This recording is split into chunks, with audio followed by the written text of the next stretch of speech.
Esdras, capítulo 7 e 8. Muitos anos depois, durante o reinado de Artaxerxes, rei da Pérsia, havia um homem chamado Esdras. Ele era filho de Seraías, filho de Azarias, filho de Ilquias, filho de Salum, filho de Zadoque, filho de Aitube, filho de Amarias, filho de Azarias, filho de Meraiote, filho de Zeraías, filho de Uzi, filho de Buque, filho de Abizua, filho de Finéias, filho de Eleazar, filho do sumo sacerdote Arão. Esdras era escriba, conhecedor da lei de Moisés, dada ao povo pelo Senhor, o Deus de Israel. Esdras foi da Babilônia a Jerusalém e o rei lhe deu tudo o que ele pediu, porque a mão do Senhor seu Deus estava sobre ele. Alguns dos israelitas e também alguns sacerdotes, levitas, cantores, guardas das portas e servidores do templo viajaram com ele para Jerusalém no 7º ano do reinado de Artaxerxes. Esdras chegou a Jerusalém em agosto desse mesmo ano. Partiu da Babilônia em 8 de abril, o primeiro dia do novo ano, e chegou a Jerusalém em 4 de agosto, porque a bondosa mão do Senhor seu Deus estava sobre ele. Pois Esdras tinha decidido estudar a lei do Senhor, obedecer a ela e ensinar seus decretos e estatutos ao povo de Israel. O rei Artaxerxes tinha dado uma cópia da seguinte carta a Esdras, o sacerdote escriba que estudava os mandamentos e decretos do Senhor e os ensinava a Israel. De Artaxerxes, rei dos reis, ao sacerdote Esdras, mestre da lei do rei dos céus. Saudações. Eu decreto que qualquer israelita em meu reino, incluindo os sacerdotes e os levitas que desejar regressar com você para Jerusalém, poderá ir. Eu e meus 7 conselheiros o instruímos a investigar a situação em Judá e em Jerusalém, com base na lei do seu Deus que está em suas mãos. Também o encarregamos de levar consigo a prata e o ouro que lhe entregamos voluntariamente como oferta para o Deus de Israel, que habita em Jerusalém. Além disso, você levará toda a prata e todo o ouro que obtiver na província da Babilônia, bem como as ofertas voluntárias do povo e dos sacerdotes para o templo do seu Deus em Jerusalém. Use esses recursos para comprar novilhos, carneiros, cordeiros e as respectivas ofertas de cereal e ofertas derramadas. Tudo isso será oferecido no altar do templo do seu Deus em Jerusalém. A prata e o ouro que restarem poderão ser usados como parecer melhor a você e a seu povo, conforme a vontade de Deus. Quanto aos utensílios que lhes confiamos para o serviço no templo do seu Deus, entregue-os todos diante do Deus de Jerusalém. Se precisar de mais alguma coisa para o templo do seu Deus ou para qualquer necessidade semelhante, use recursos da tesouraria real. Eu, o rei Artaxerxes, envio o seguinte decreto a todos os tesoureiros da província oeste do rio Eufrates. Deem a Esdras, sacerdote e mestre da lei do Deus dos céus, tudo o que ele requisitar. Deem-lhe até 3.500 quilos de prata, 100 cestos grandes de trigo, 100 tonéis de vinho, 100 tonéis de azeite e sal à vontade. Tenham o cuidado de providenciar tudo que o Deus dos céus ordenar para o seu templo. Afinal, por que provocar a ira de Deus contra este império do rei e dos seus filhos? Também decreto que nenhum sacerdote, levita, cantor, guarda das portas, servidor do templo, nem qualquer outro trabalhador no templo será obrigado a pagar tributos, impostos e taxas de qualquer tipo. E você, Esdras, use a sabedoria que Deus lhe deu para nomear magistrados e juízes que conheçam as leis do seu Deus para governarem todo o povo na província oeste do rio Eufrates. Ensinem a lei a todos que não a conhecem. Qualquer um que se recusar a obedecer à lei do seu Deus e do rei será castigado de imediato com a morte, com o exílio, com o confisco dos bens ou com a prisão. Louvem o Senhor, o Deus dos nossos antepassados, que colocou no coração do rei o desejo de embelezar o templo do Senhor em Jerusalém e que me mostrou seu amor leal a honrar-me diante do rei, do seu conselho e de todos os oficiais poderosos. Senti-me encorajado porque a mão do Senhor meu Deus estava sobre mim e reuni alguns dos líderes de Israel para voltar comigo a Jerusalém. Esta é uma lista dos chefes de família com suas genealogias, aqueles que regressaram comigo da Babilônia durante o reinado do rei Artaxerxes. Da família de Finéias, Gerson. Da família de Tamar, Daniel. Da família de Davi, Atos, descendente de Secanias. Da família de Parós, Zacarias e 150 homens registrados com ele. Da família de Paate, Moabe, Elioenai, filho de Zeraías, e 200 homens registrados com ele. Da família de Zato, Secanias, filho de Jaziel, e 300 homens registrados com ele. Da família de Adim, Ebed, filho de Jonatas, e 50 homens registrados com ele. Da família de Elão, Jesaías, filho de Atalias, e 70 homens registrados com ele. Da família de Cefatias, Zebadias, filho de Micael, e 80 homens registrados com ele. Da família de Joabe, Obadias, filho de Jeiel, e 218 homens registrados com ele. Da família de Bani, Selomite, filho de Josifias, e 160 homens registrados com ele. Da família de Bebai, Zacarias, filho de Bebai, e 28 homens registrados com ele. Da família de Asgade, Joanã, filho de Acatã, e 110 homens registrados com ele. Da família de Adonicã, que chegaram depois, Elifelete, Jeiel e Semaías, e 60 homens registrados com eles. Da família de Bigvai, Utai e Zacur, e 70 homens registrados com eles. Reuni os exilados perto do canal de Aava e acampamos ali por 3 dias enquanto eu revisava as listas do povo e dos sacerdotes que haviam chegado. Descobri que nenhum levita se havia oferecido para nos acompanhar.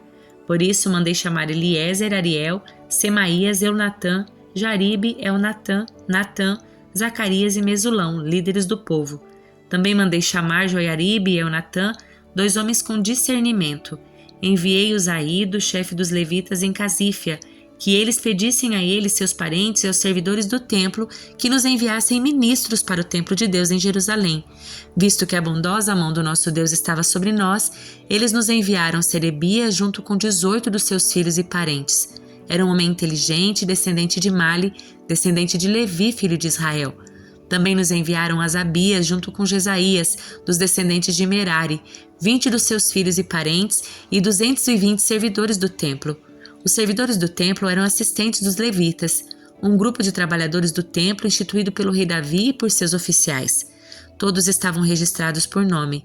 Ali, junto ao canal de Aava, ordenei que todos nós jejuássemos e nos humilhássemos diante do nosso Deus. Oramos para que Ele nos proporcionasse uma viagem segura e nos protegesse, como também a nossos filhos e a nossos bens.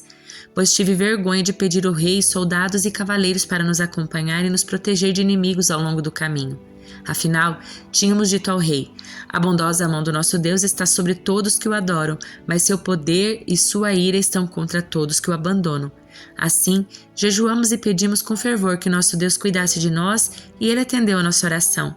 Nomeei 12 chefes dos sacerdotes, Serebias, Asabias e outros 10 sacerdotes, para ficarem encarregados do transporte da prata, do ouro e de outros objetos que o rei, seu conselho, seus oficiais e todo o povo de Israel haviam doado para o templo de Deus. Pesei o tesouro ao entregá-lo e seu total era de 22.750 quilos de prata, 3.500 quilos de utensílios de prata, 3.500 quilos de ouro, 20 tigelas de ouro, cada uma pesando 8,6 quilos, 2 utensílios finos de bronze polido, tão valiosos como o ouro, e eu disse aos sacerdotes: vocês e seus tesouros foram consagrados ao Senhor.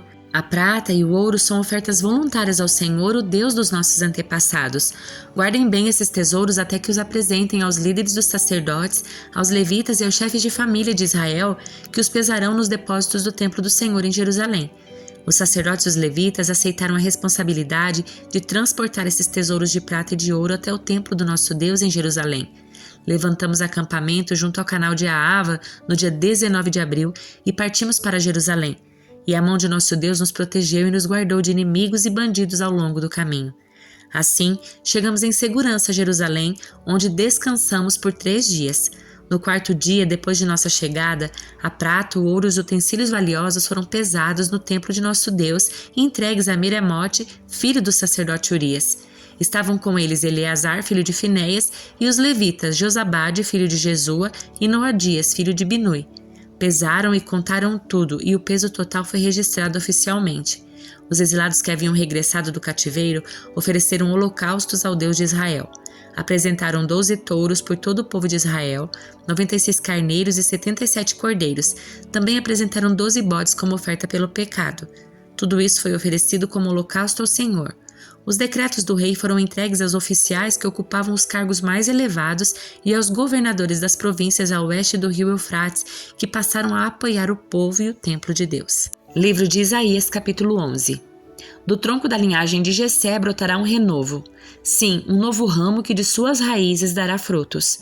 E o Espírito do Senhor estará sobre ele, o Espírito de sabedoria e discernimento, o Espírito de conselho e poder, o Espírito de conhecimento e temor do Senhor.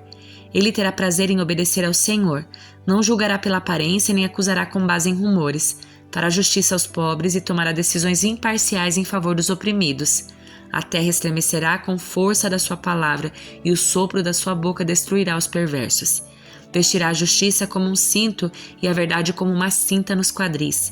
Naquele dia, o lobo viverá com o cordeiro, o leopardo se deitará junto ao cabrito, o bezerro estará seguro perto do leão, e uma criança os guiará. A vaca pastará perto do urso, seus filhos descansarão juntos.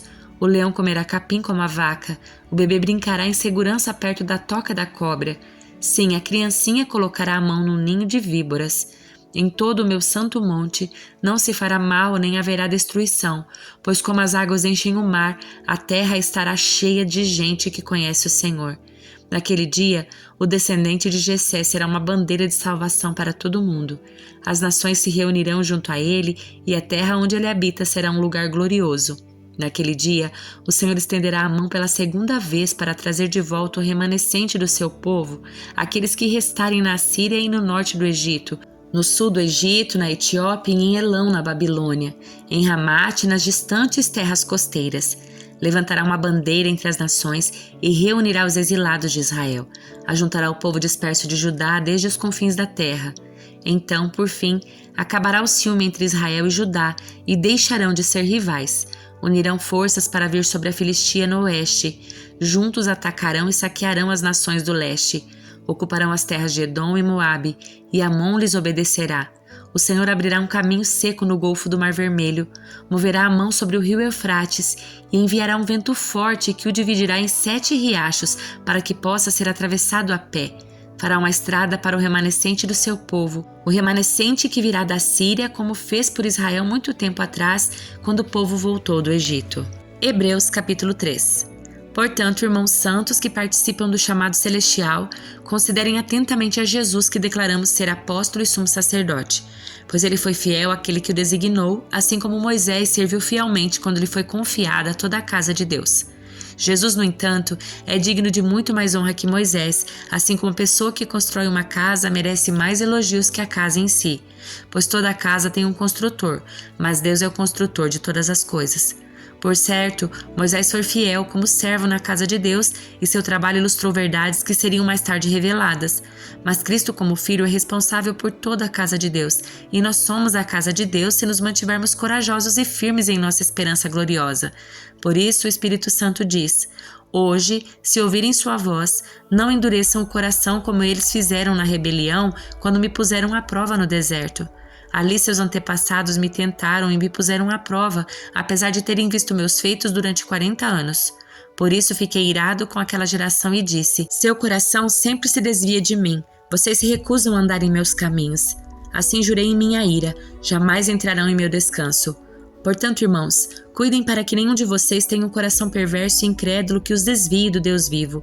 Advirtam uns aos outros todos os dias enquanto ainda é hoje, para que nenhum de vocês seja enganado pelo pecado e fique endurecido. Porque nos tornaremos participantes de Cristo se de fato mantivermos firme até o fim a confiança que nele depositamos no início. Lembrem-se do que foi dito: hoje, se ouvirem a sua voz, não endureçam o coração como eles fizeram na rebelião. E quem foram os que se rebelaram mesmo depois de terem ouvido? Não foram aqueles que saíram do Egito conduzidos por Moisés? E quem deixou Deus irado durante 40 anos? Não foi o povo que pecou e cujos corpos ficaram no deserto? E a quem Deus se dirigiu quando jurou que jamais entrariam em seu descanso? Não foi ao povo que lhe desobedeceu? Vemos, portanto, que não puderam entrar no descanso por causa da sua incredulidade.